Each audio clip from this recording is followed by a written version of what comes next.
Hi guys, it's Jacob from Stringbuzz here, stringbuzzworld.org being the music journalism site, links are in the description down below, and we have a brand new discursive type topic for you today, and that's musical immunity, my opinion. So I'm going to refer to the original article as I usually do for these videos, so I hope you enjoy. Now before we dive into this slightly atypical topic, I want to clearly state that this is my opinion, and it's heavily taken from sort of 2 years or so being a music reviewer on various sites with various organizations, and with Stringbuzz in particular.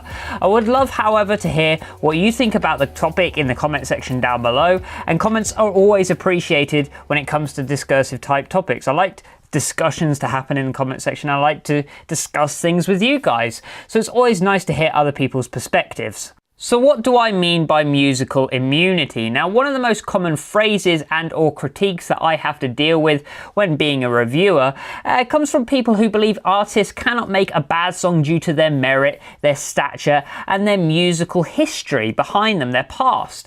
Again, this might seem a little bit broad, but I'd like to concentrate on past reputations in particular, especially when it comes to this segment.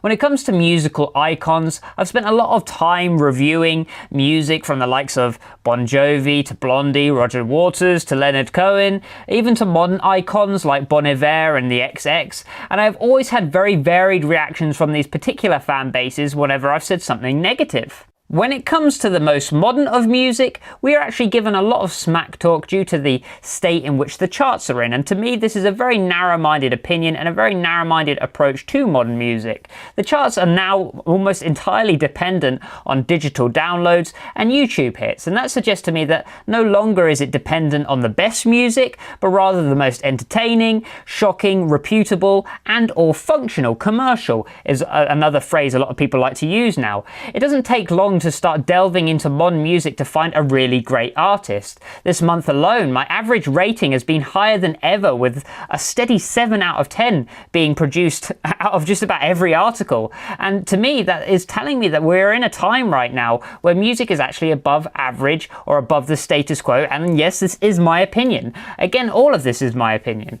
But musical immunity keeps interfering with this ideology, since there are artists out there who you just simply cannot touch, and they are put above these other artists. These artists in question, who have obtained musical immunity and are put above these other emerging great acts, usually have led remarkable careers, whether that be through superstardom, plain popularity, or just through writing instant classics. This hence creates the title, or rather the phrase that I keep coining as musical immunity. Basically, anything they release for the rest of their careers cannot be taken negatively because of what they have achieved before. On the one hand, I can totally understand this. Of course I can. The artist has hit a point where everything they release is just fan service, and basically for the fun of it as well, to be entertained throughout that period. On the other hand, I think this is one of the stupidest, bloody ignorant ways of looking at the critique and the general critical side of music. If you are going to a music reviewers, commenters, and or journalist site / YouTube channel, usually YouTube channel nowadays,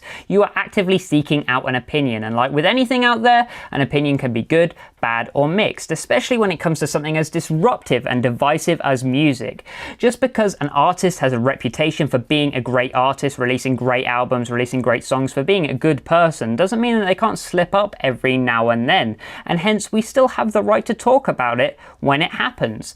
The majority of reviewers are incredibly safe around these people who are immune to criticism, or seen as immune to criticism by their fans. And to be honest, so am I. I am much safer around these people, simply down to a lot of the fans' reception, just basically putting the nostalgia goggles on and just being disruptive. As I mentioned, disruptive. You can be the biggest fan ever of an artist and not like a certain track, album, or release, and that's not a bad thing, and you know it's not a bad thing. That's called having an opinion. That's called having a perspective, and perspective is incredibly important when it comes to development, and development is incredibly important in music. Now you might be asking, well, what about an artist from the 70s, 60s, maybe even 80s at this point? They don't need to develop anymore, and they don't really have time for developing. And again, I think that is a stupid, choice. That is a stupid perspective almost, and that's my opinion anyway.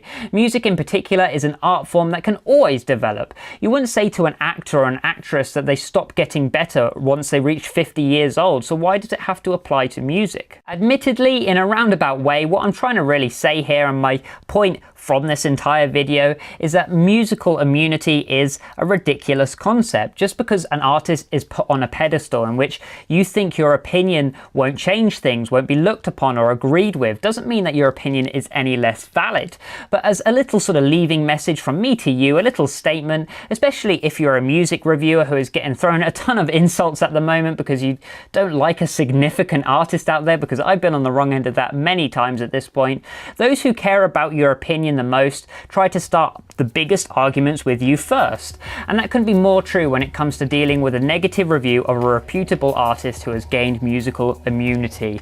So if you like this video, then please leave a like, comment what you think in the comment section down below, as I've already said. Subscribe to see more, and I'll see you around next time. Bye-bye.